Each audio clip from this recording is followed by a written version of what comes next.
আমি এখন দাঁড়িয়ে আছি মল্লিকঘাট ফুলের বাজারে। এই ফুলের বাজার কবে শুরু হয়েছিল এ নিয়ে অনেক তর্ক বিতর্ক আছে।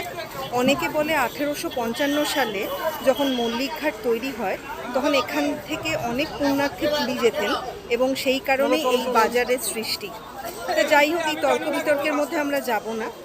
আপনাদেরকে এটা আমি বলতে পারি, এশিয়ার সবথেকে বড় ফুলের বাজার হলো এটি। এখানে হোলসেল রেটে ফুল বিক্রি করা হয়, অকশন হয়।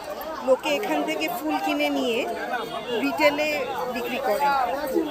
এবং আপনারা দেখতে পাচ্ছেন কত ফুল মন্দিরে যায়, সব মানে ধর্মীয় স্থানে যায়, বিয়েতে যায়, জন্মদিনে যায়, শ্রাদ্ধে যায়, যে কোনো অনুষ্ঠানে যেখানে ফুল লাগে সব ফুল এখান থেকেই যায় কলকাতায়।